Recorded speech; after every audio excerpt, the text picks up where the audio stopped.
Lórí gangan tipsy wọ́n fẹ́ mọ́ dà mí. Èmi ní chinkton tó sing song gbàgbé pé mo gbé London. Mo gbóná lọ́wọ́ ọmọ mo tún ní venom tí n bá bọ́ sórí runway Naomi yóò máa kán bẹ̀. America ń wá mi fún next stop model. Tipsy ló pa beat mo burú bí Osama. Lọ bèrè mi lálàbà wọ́n mọ̀ mi dáadáa.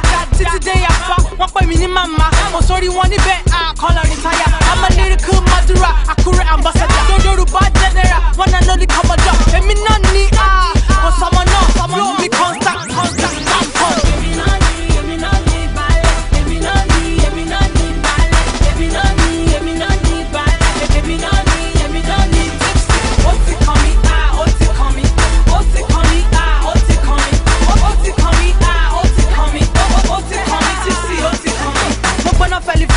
Blow your blackberry, so fly like a fairy in my area. One berry, Niger Ali berry, too hot. One Benny, even not quite gone Benny.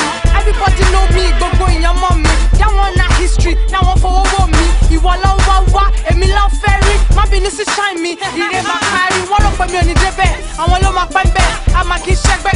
I love for a ballet, a mini ballet, I'm a 40 ballet. Tabala go on my tembe.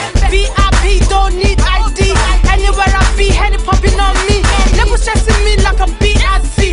And me not in my shop, but I wait.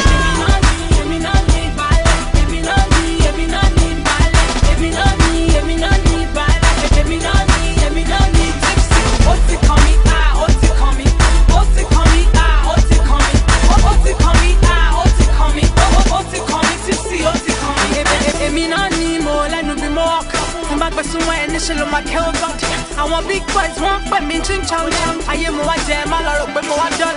Emila Manato, Sodo, Emila Manato, she might be mobile. I want